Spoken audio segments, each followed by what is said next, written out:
Hello, welcome to another episode of the DRH Show. As usual, in each episode, I'll be talking to interesting people within psychology, mental health, and wellness. Today, I'm joined by an author, a motivational speaker, and a school principal.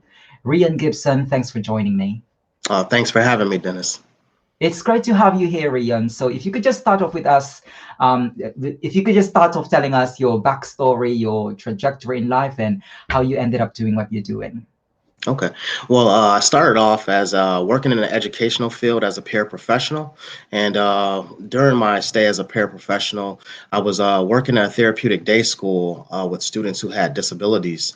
And during my interactions with a student who had disabilities, he was having he needed a little de-escalation for the most part. And during that process, he said something that was very riveting and really changed the trajectory of my life. But he said, I wish other people just understood me the way I understood myself. And that was just so thought provoking for me that it caused me to go back to school and get a master's in school counseling. So I could just understand people, understand the way that they think, and also assist them with understanding themselves. And after getting a master's in school counseling, I became a school counselor, where social emotional learning really was the driving force of that profession.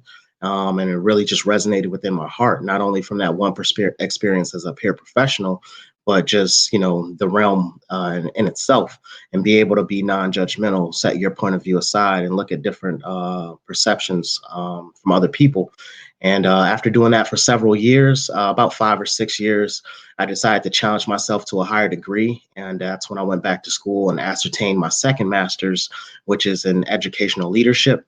And eventually I obtained a position as an assistant principal, and I became a school principal this year.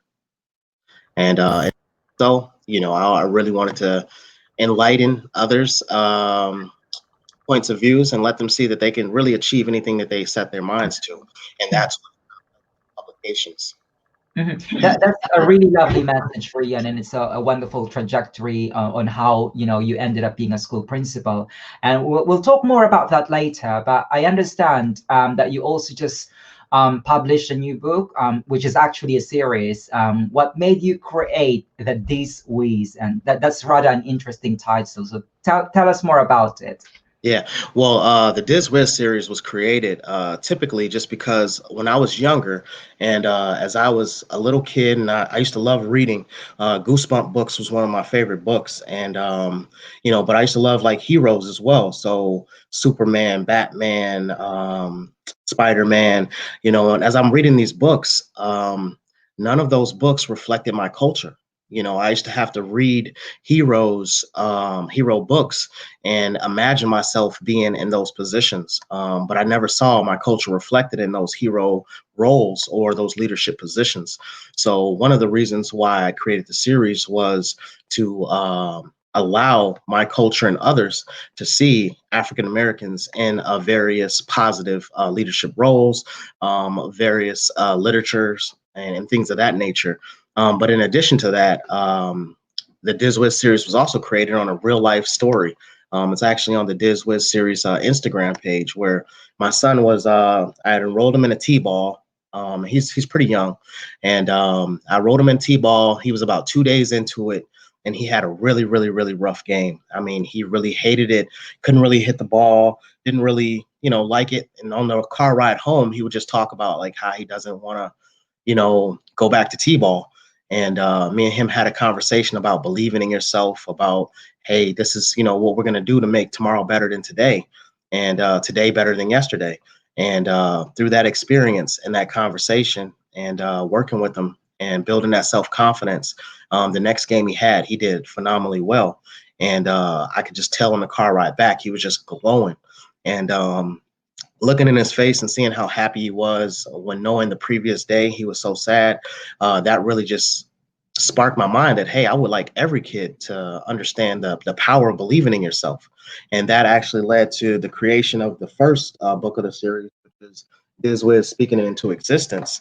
And, that just I wrote that to get, to influence all other students to be, or all the kids to realize like the power of believing yourself is really riveting.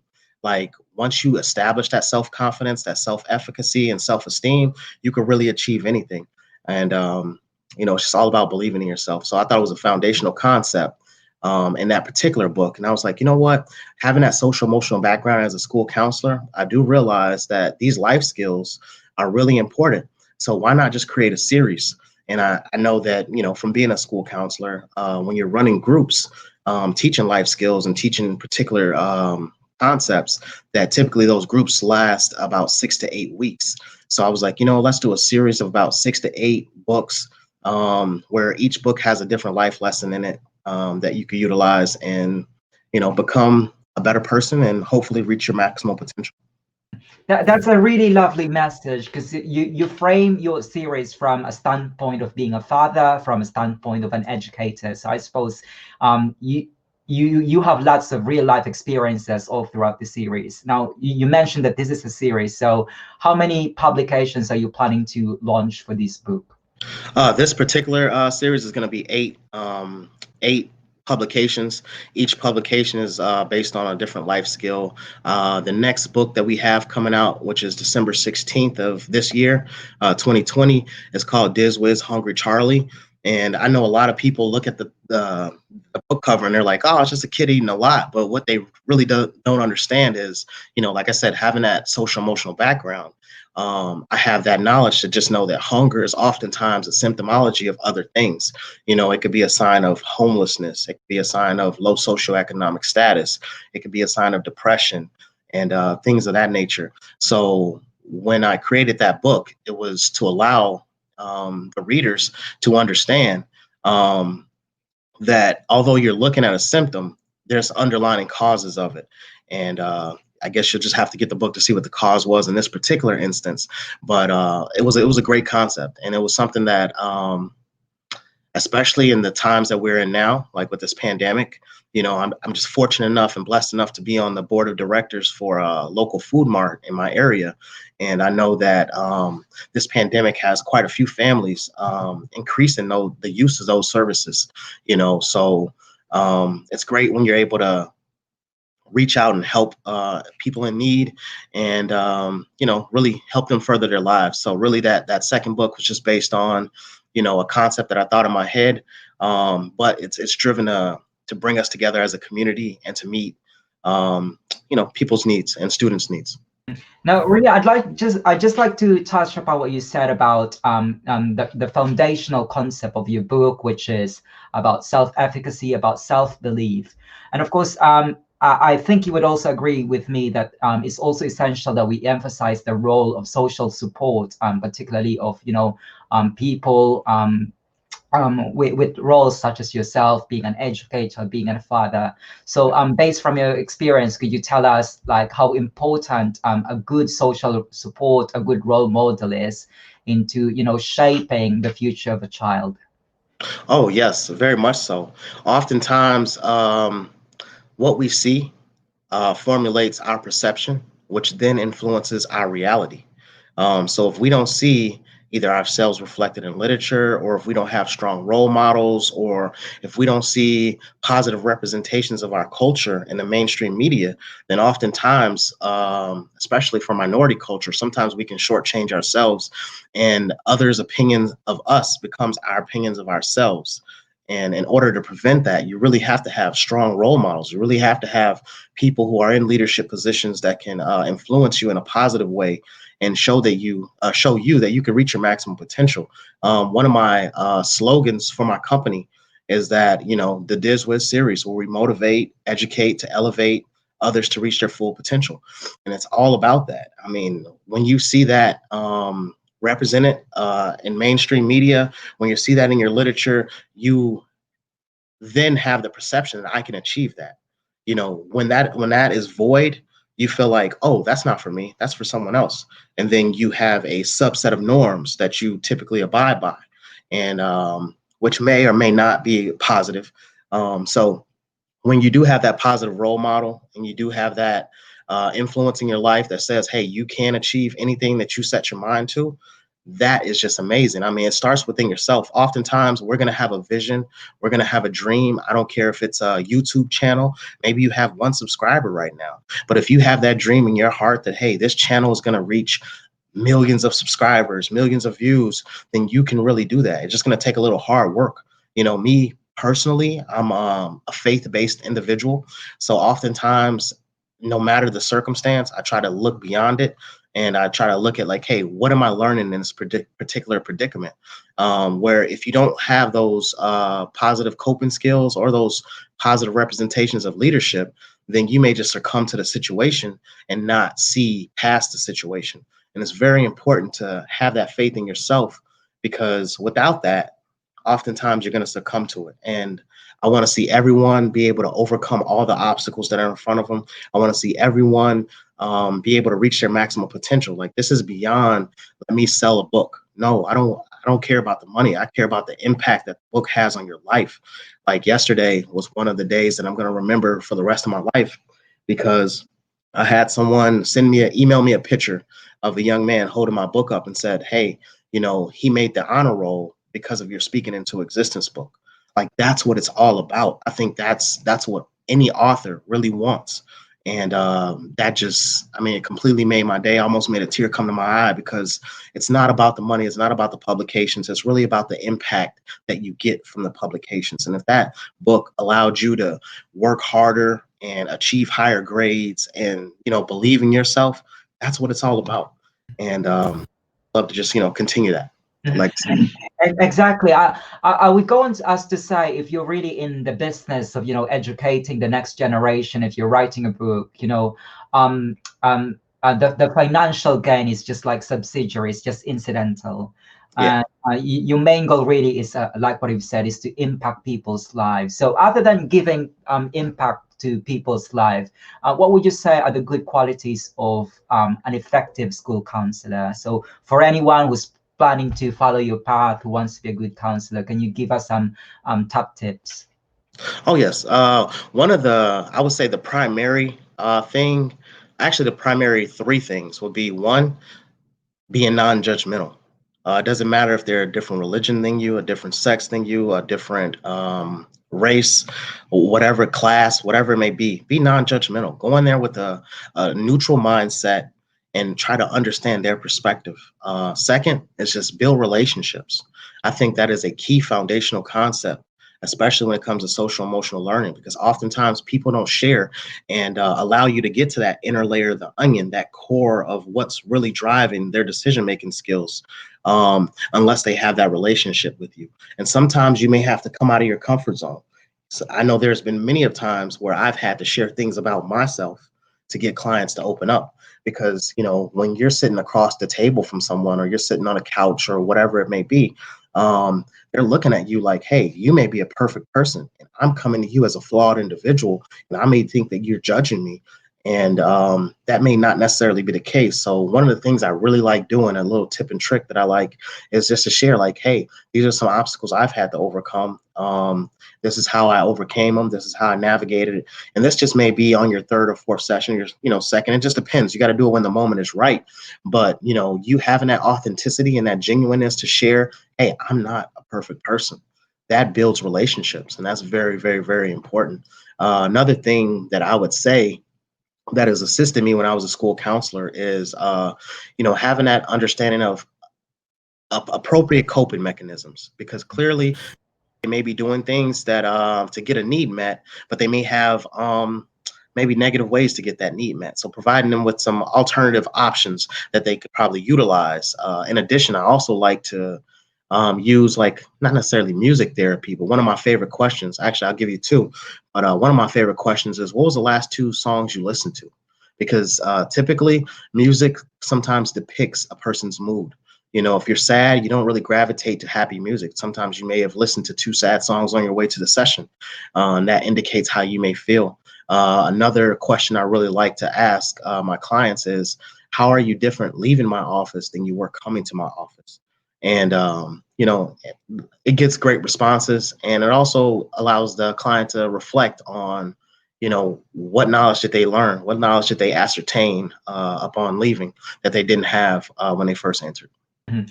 Now, Rheon, as evidenced by the way you talk, we could clearly hear a motivational speaker from you. So, tell us how you started as a motivational speaker. Honestly, I started as a motivational speaker just by being in the educational field. I know oftentimes when I was a counselor, I would take leadership roles. I mean, when I was in the educational administration program, I was a full-time employee as a school counselor. I worked full-time, and I was also on 11 different committees within my school system. And so with being on some of those committees, I had to provide professional development.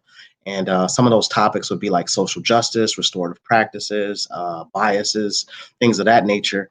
And doing that and having those conversations with individuals about the PD I was providing, you could kind of see when there's a light bulb goes off. And when you see that light bulb goes off, you know, that moment just becomes like, I don't know, it's like time stops. It's like, man, I broke through a barrier. You know, you understand something differently, and now you can implement that knowledge in a different way to get you a more fruitful outcome or whatever it may be. And that just became so riveting to me. And it just really struck a chord in me. And I think it was at those moments that I realized, like, this is my purpose.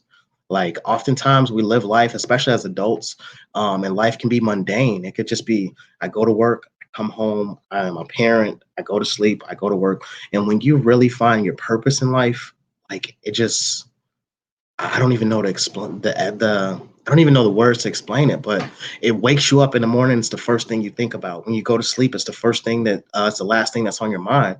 And having those experiences, seeing those that knowledge just kind of sink into others' heads and see them utilize it in different ways, it takes them and catapults them to other levels.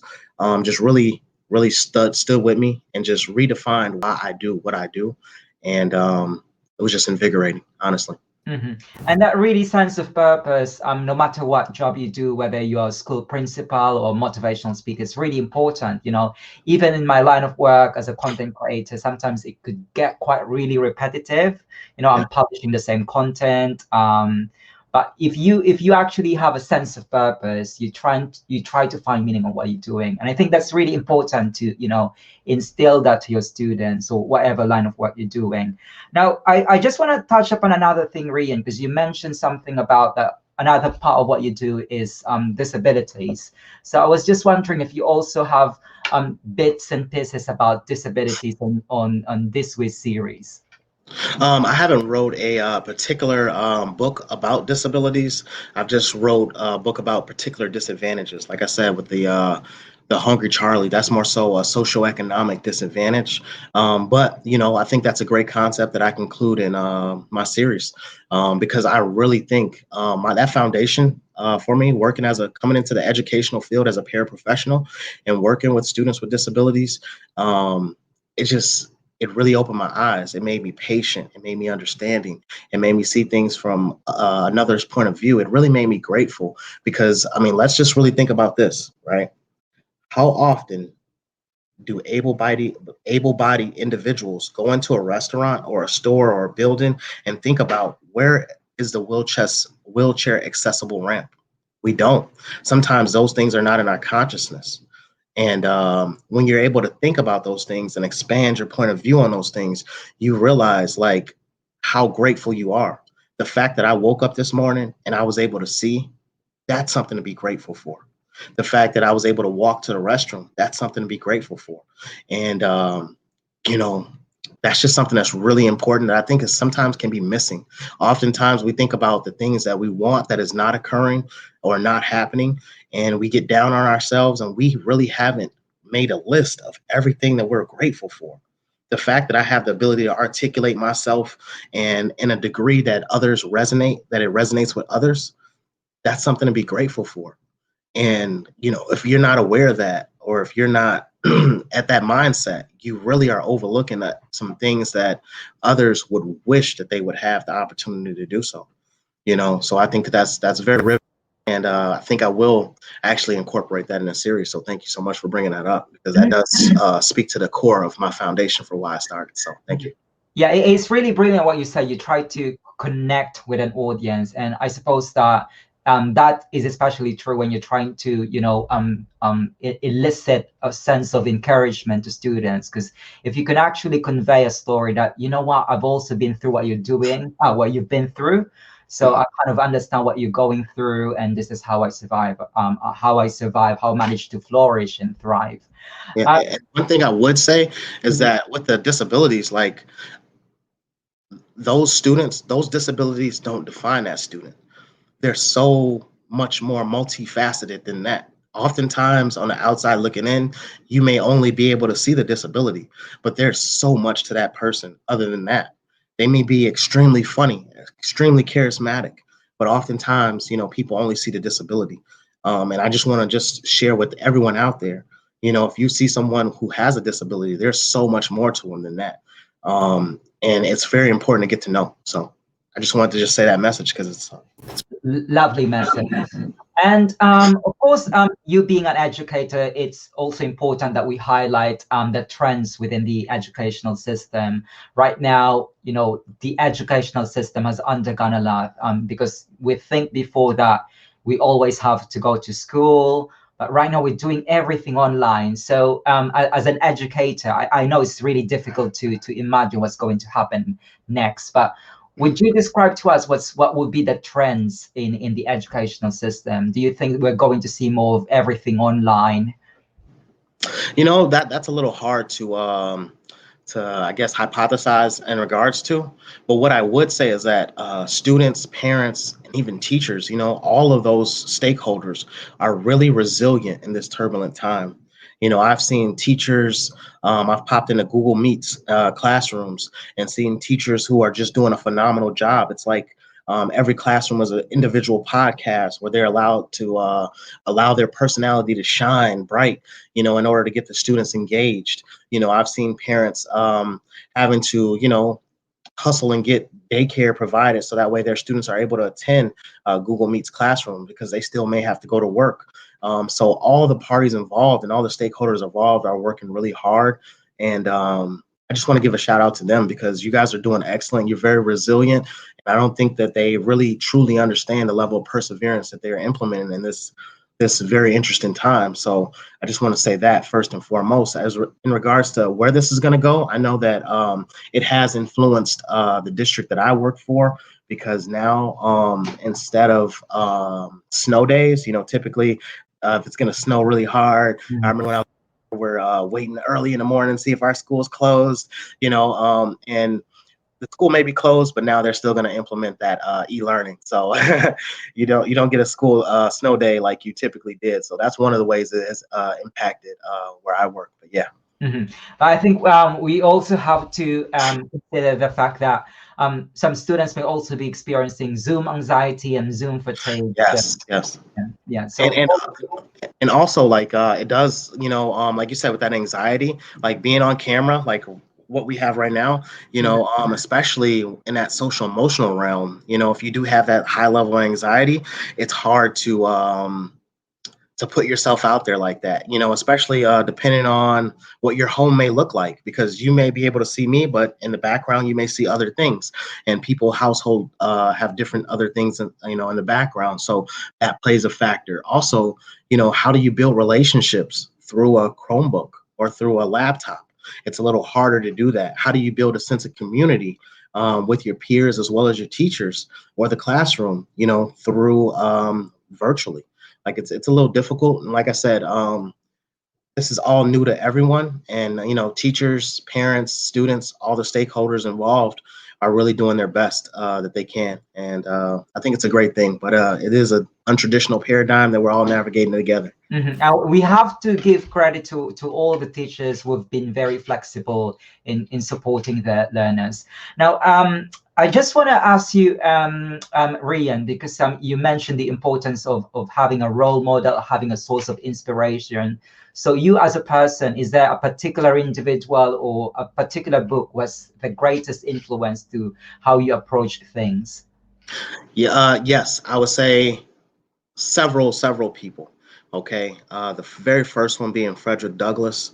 I mean, I just live by some of his quotes. I remember when I was younger, my fifth grade teacher, Mr. Herford, made me read the autobiography of Frederick Douglass, and it changed my life.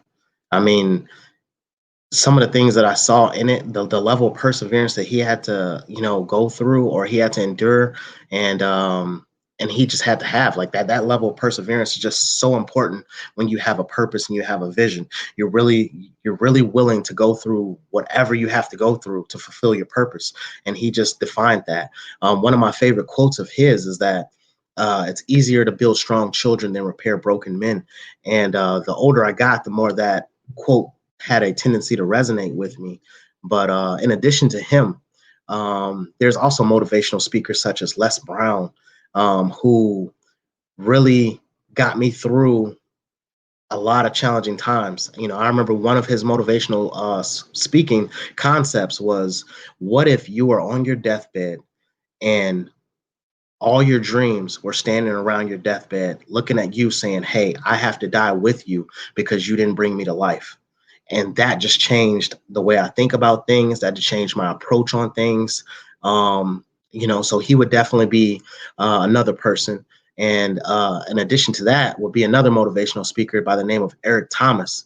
And one of his concepts that he talked about was just, when you want success, when you want to be successful as bad as you want to breathe, that's when you're really gonna you know go after it, and you're really going to achieve it. And that was just so riveting, because oftentimes people think of like, oh yes, I want to be the next big actress, entertainer, NBA star. But what they really don't understand is that you're seeing them in the spotlight, but you're not seeing them backstage. And backstage, they may be going through a crazy amount of things that you just don't know. They may not have had sleep in 8 hours because they've been rehearsing.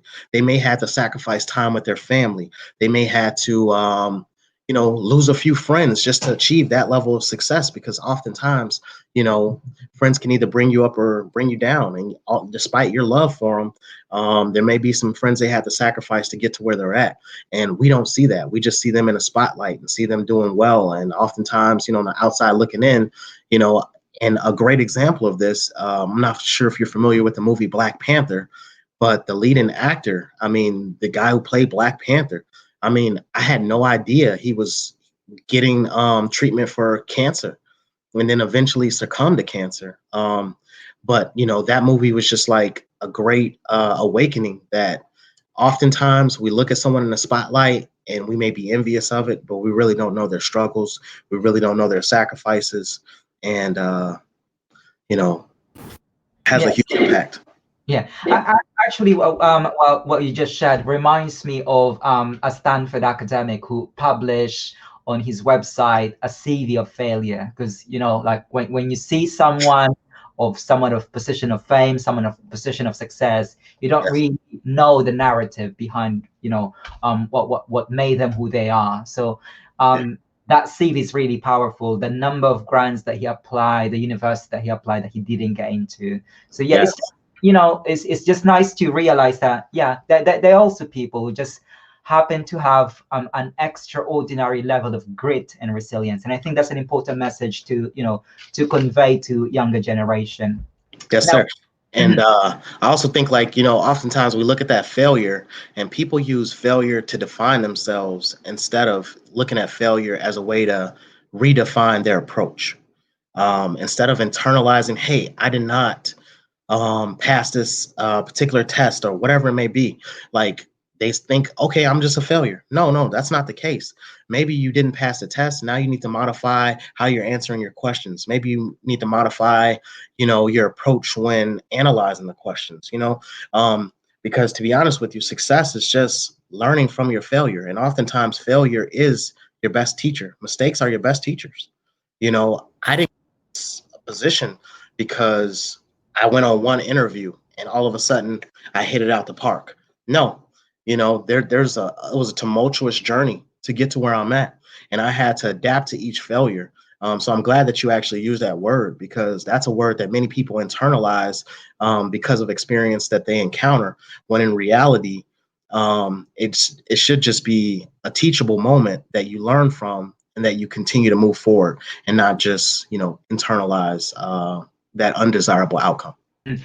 Now, Rheon, as a school educator, I suppose you've been asked this question a number of times. There are some people who don't really see the value of education. What do you say to, let's say, the students or the parents who say, "What's the point of going to university? You've clearly benefited from going to university." But some people, they say, "I don't see the point of going to university because I'd just rather be someone on YouTube or just join X Factor or whatever you have in America."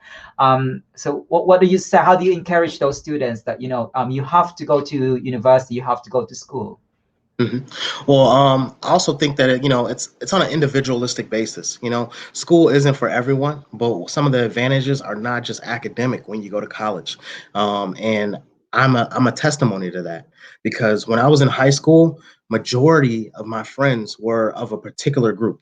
All of my background, I would say about 98% were probably African American. I may talk to students of different cultures in school, but when I got out of school, it was pretty much 98% of the people I knew. And the disadvantage of that is that there's no growth to thought. Everyone thinks like you, everyone is very similar to you. And when I went off to college, I diversified my surroundings. I got to meet students of all different backgrounds, all different religions, all different cultures, creeds, and I just learned so much from them. So it really wasn't just a let me go to school so I can focus on textbooks. It was being able to network with people from all backgrounds. You know what? They may have predispositional beliefs about African Americans, but guess what? Now they're able to interact with the African American, and some of those negative concepts they may have once believed gets to be cast away because of the experiences that them and I had. And you don't get those experiences by staying in your comfort zone. Oftentimes, growth occurs when you step outside of your comfort zone. And college really taught me that. Not only did it teach me that, but it also provided me with, the concept. I remember one of my professors said, it's okay to say I don't know something, but you have to, after you say I don't know something, make sure that you say I will find out what it is. And if you're just talking to people who have the same mindset as you may not get those real good gems. That hey, it's okay for me to say I don't know. That's a sign of maturity, of growth. I love it when there's a teacher, a stakeholder, a student who says, "Hey, I just don't know how to do something." Or I don't know how to do this, because you coming to me saying that lets me know that, hey, one, you're extraordinarily brave because not a lot of people are going to admit to what they don't know. And two, that you're putting yourself in a position to learn and grow and flourish. Oftentimes that doesn't happen when you're in your comfort zone. So what I would say to those individuals, that if it's really truly not in your heart to go to college, then make sure that you're still believing in yourself. You still have a purpose that's larger than yourself. It's not just, hey, I want to be a YouTube star so I could be famous and I can flash a bunch of money in a camera. No, you got to really have a core purpose. And when you have your core purpose, that's going to drive you. A lot of the entrepreneurs who are successful may not fit in a traditional school setting or a traditional paradigm. That's educational, and I understand that. So school's not going to be for everyone, but for the people that it is for, it is much more than just your textbooks, your concepts. Because when I was navigating through college, there was statistics. Okay, if I'm not doing well on statistics, how do I improve my skills and abilities in this particular content area? Guess what? Now I'm learning how to utilize my resources that are around me. Maybe I need to go to recitation and some tutoring. Maybe I didn't know tutoring was available. Maybe there's some peers that are really good at statistics and maybe not so good at language arts. So that way I can help them, they can help me, But that networking and that, hey, just because I don't know, that's not going to prevent me from getting what I do need. So I'm going to have to use the resources around me. I mean, that type of ideology it expands beyond college, because you're going to use that in real life. There's going to be come a time when maybe you want to get a job and you're not being successful in your interviews. So, okay, what are you going to do about it? Maybe you're going to have to go to some resume building situations to where you build your resume. Maybe you're going to have to do some career counseling and sharpen up your interview skills, whatever it may be. That is the same thing. I'm using the resources around me to refine my skills so I can have a more fruitful outcome and be more effective at what my goal is. So Important is really essential that you have a sense of, what you're trying to achieve, a sense of purpose. And it's also important that you have self-efficacy and self-belief. So could you give us some tips on how we could actually improve our levels of self-confidence, especially for young people? Great question. Great question. One of the things that I would say that you can start with today is when you wake up in the morning and you walk to your restroom, and you look in the mirror, what are the things that you're saying to yourself? Are you looking in the mirror and saying, I think I'm ugly. I think I'm fat. I think I'm skinny. I think I'm not worth, whatever it may be. If your first thoughts to yourself are negative, now is the time to start changing that. I want you to start giving yourself some positive affirmations. I want you to start at least 10 times a day, tell yourself that you can do something, or tell yourself some positive things that you really like about yourself. Granted, you may have some flaws, but those flaws should not be the focal point of the conversation in your head. Oftentimes, we utilize other people as a rubric to grade ourselves. I can't tell you how many young ladies I counseled who would come in and just feel like they're just completely ugly, like they're just, horrible individuals because they're looking at Beyonce, they're looking at Rihanna, and they're saying, I don't have those eyes, I don't have that size, I don't have that singing ability. So everything about me is just, it's just horrible. When you utilize someone else's rubric to grade yourself, you're gonna always fall short. I can't judge a fish by how well it could climb a tree. The fish is going to be a failure for the rest of its life. you know so you really have to watch what you say to yourself. You really have to watch what you the things that you allow to become that rhetoric, that conversation that continues to play in your mind. If you're starting to notice that it's always leaning more negative than it is positive, then that should give you, recognizing that should allow you to reflect on, is this really how I should be living my life? And if it's not, then what can I do to change that? And oftentimes it's, you know, saying those positive affirmations to yourself, telling yourself, I am smart. I can do this. I will conquer this obstacle. I will overcome whatever's in my way. When you start saying that, you start doing what this book says, speaking it into existence. You speak it, then you start believing it. And then when you start believing it, then that leads to the next step, which is achieving it. Because once you believe that you're valuable, once you believe that you're an asset, once you believe that you have a purpose in life that's going to impact others, then you start acting responsibly. Then you start thinking responsibly. Then you start making responsible decisions. And that ultimately leads to great outcomes for you. But when you start internalizing negative messages to yourself, you're cutting yourself down. You're shortchanging yourself. And I never once met anyone very successful that didn't believe that they could be successful. Brilliant message. And Rheon, of course, with your experience within the education sector, I'm quite sure that you've encountered a number of misconceptions. So if you could just kind of address those misconceptions, identify what the misconceptions are first, and then kind of address them. Misconceptions in education in what regards? Let's say you've already mentioned one earlier that education is not for everyone. Could you mention other misconceptions? Other misconceptions could just be, let's see, depends on,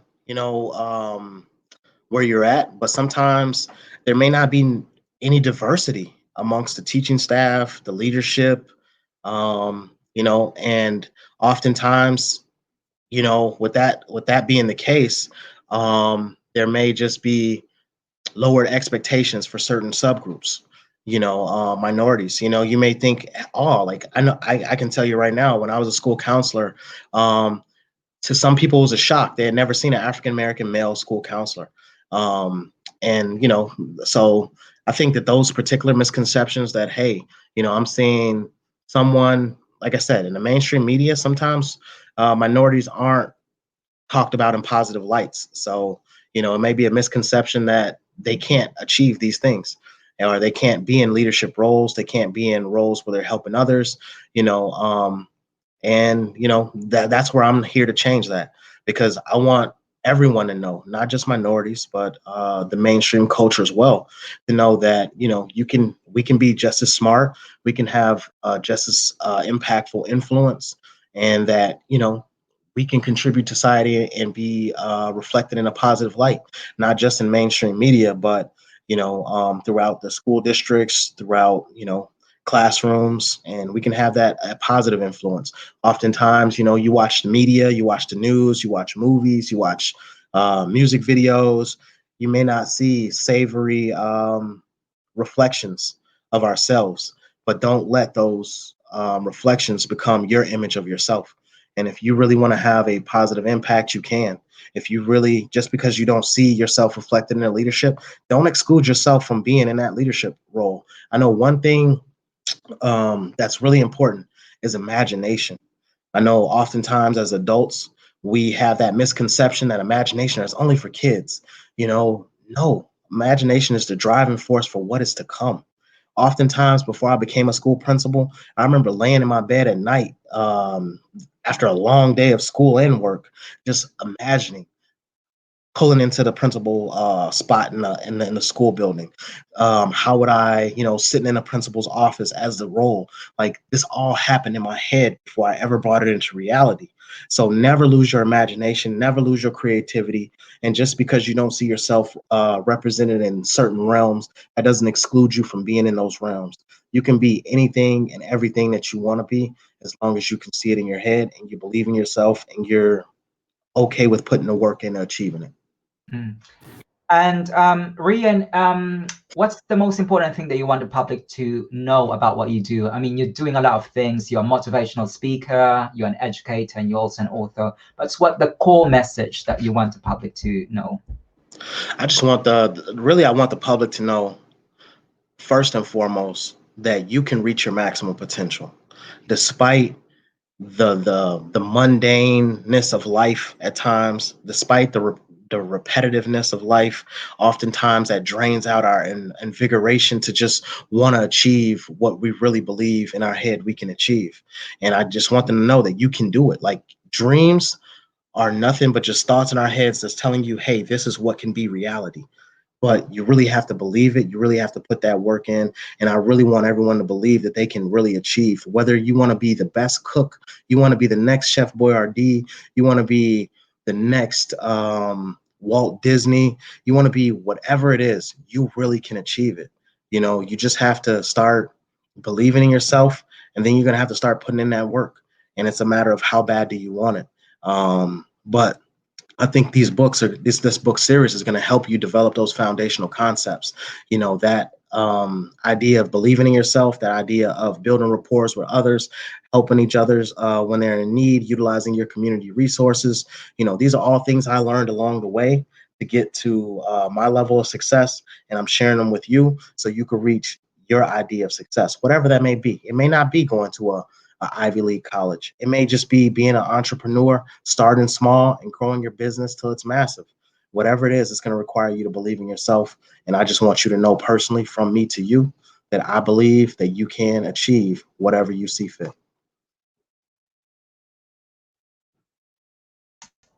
Lovely message, Rheon. And how do you relax? What's your de-stressing outlet? Honestly, I'm big on fishing.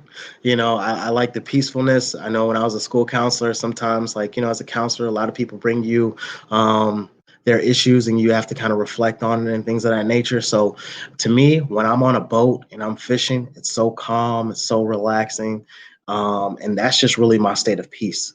I just absolutely love fishing, and I try to do that quite a few times a year, just to kind of de-stress. When I'm not fishing, another thing I like to do is just spend time with my son. I mean, it's just amazing when I watch him grow, because this goes back to that imagination component. If you give an adult a chair, a couch, and a blanket, an adult is going to tell you, I'm either going to sit on the chair or the couch, and I can use the blanket to cover myself so I can keep warm. But when you have a little kid and you give them those same resources, they're going to drape the cover over the couch and the chair, and they just made a fort. And you got to have that imagination. So watching my son grow, watching him do innovative and creative things with materials that most adults would just be like, those are mundane, and they just create something that's awesome. Just keeps me young and keeps me focused on making sure he sees a lot of positive influence and that he reaches his maximum potential as well. But between fishing and being with my son, that definitely keeps me at peace. And that's another thing that we have to, learn in life about the value of creativity. It's something that is really difficult to, to teach to someone. For some people, it comes across as, something really natural.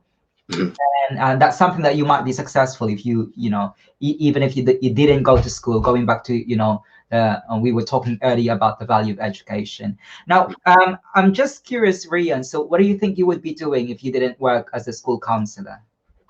Wow, if I didn't work as a school counselor, I'm not sure. I would probably say that I would be doing something that has to do with positively impacting people's lives.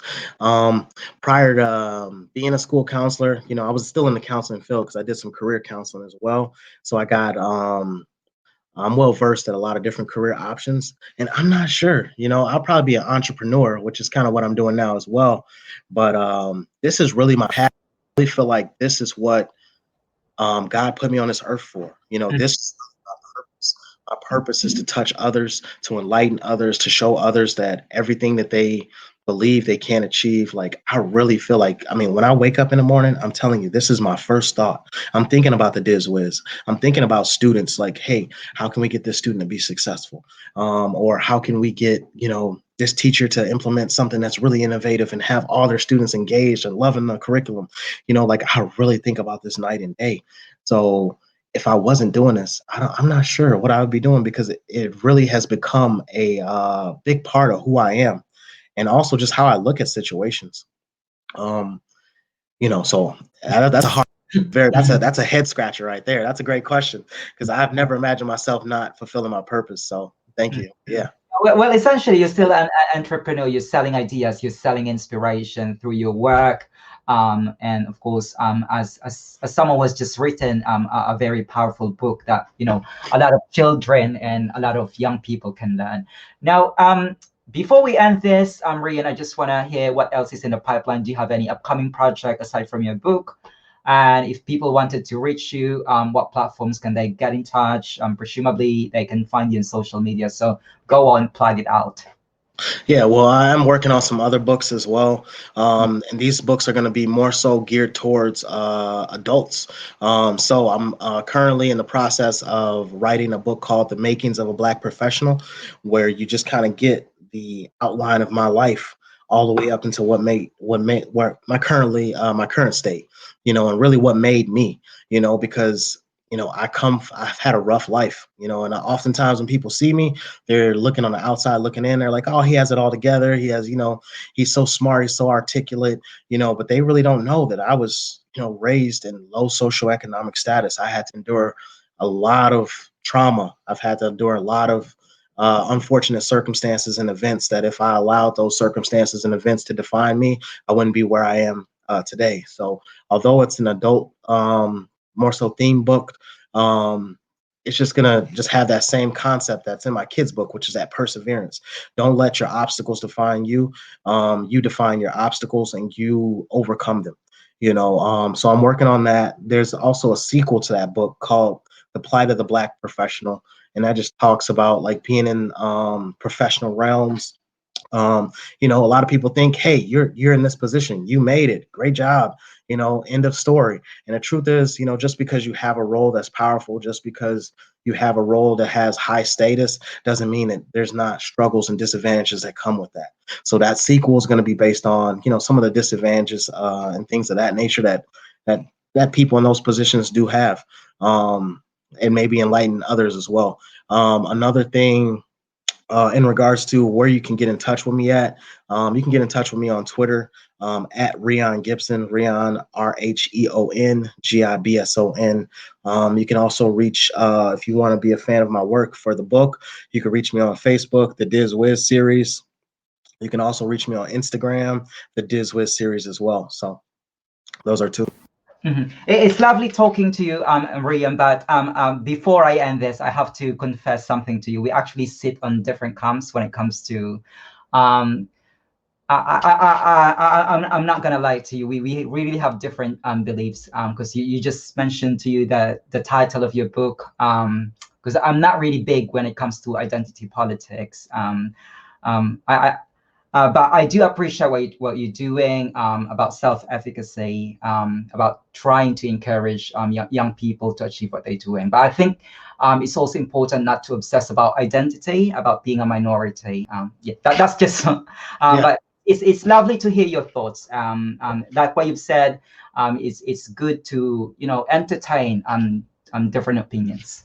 Yeah, and I would agree. You can't obsess on it, but oftentimes, even though we don't obsess on it, depending on your point of view or your perception, like I said, people have different ideologies about different backgrounds, different religions, different, and even though you may not focus on it, they may be focused on it. So, it just really just depends. It's a very complex world, and it's a really interwoven tapestry of just ideologies. And, you just have to be cognizant of a lot of things. But I agree, you can't focus on it. You have to always look past it and try to be the best, no matter what back religion or creed you are. You Mm. know, just because you're doing that, don't mean the next person is doing that. So you gotta understand both worlds so you could be, reach your maximum potential and be the best you could be. Mhm. I think that what makes if you're trying to broaden people's horizon, whether it matches your belief or whether they have different, perspective in life. But we'll end it there. Rheon, thank you for introducing to us your work, and also congratulations on your book. I'm sure a lot of people would benefit from it. Rhen Gibson, it's a pleasure having you on the DRH show. I look forward to hearing more about your work.